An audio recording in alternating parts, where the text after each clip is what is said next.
Well, the Pittsburgh Steelers defeat the Browns 28-14 here. Final game of the Steelers season, as we would find out, the Dolphins would defeat the Jets 9-6. They're going to the playoffs. The Steelers are not going to the playoffs, so their season will end. But 16th straight non-losing season for Mike Tomlin here in Pittsburgh. An impressive streak, nonetheless, as he continues to go at that record. The record 21 consecutive seasons, but he holds the record for most to start a coaching career, which is extremely impressive for him. Well, let's talk about this year, right? This game specifically, the Steelers played really well in. You look at a lot of things. Yeah, they missed a few sacks, but Deshaun Watson's escapability came up. And I think the tackling wasn't great, but I thought that was really the main issue. They did great in the secondary. They were ball hawking very well. I thought Kenny Pickett had a few misses at times, but he looked good, made some nice plays out of structure. Didn't make the critical mistakes that you might. They were a little sloppy with the football. 3 fumbles in this one for the Steelers, but they ran the ball very well. Najee Harris and Jaylen Warren both ran it well. The offensive line really got going. And this team ended up running the ball very well against a Browns front that they really should run the ball against well. So that's the first thing.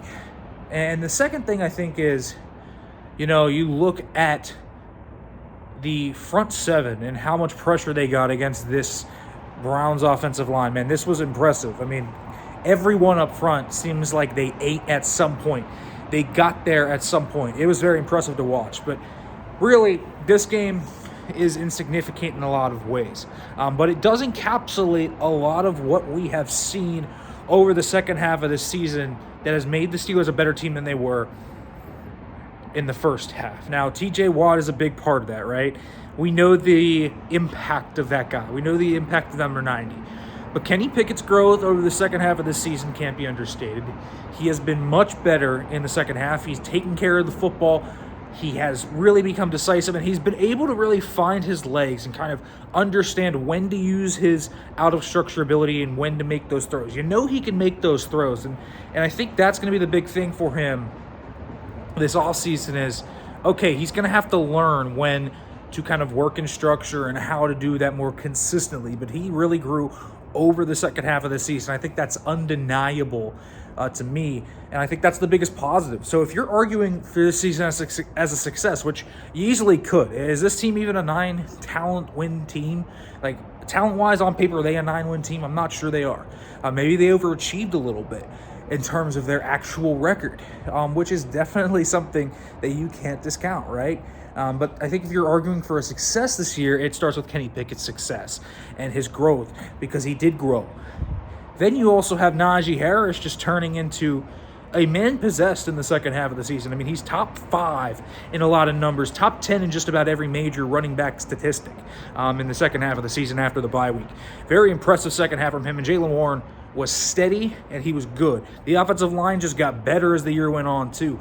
And that's in pass pro and in the run game, but especially in the run game, man, these guys couldn't block anything early in the year. Their run game was, to be quite honest, non-existent until that Saints game, and then they cracked it open from there. And it wasn't just against bad teams. Yes, they did have some bad teams, bad rush defenses in there, but the Colts and the Ravens are really good run defenses, and they pounded those teams. So that is impressive to me. Now, it doesn't mean that they don't have problems to fix on the O-line. They do.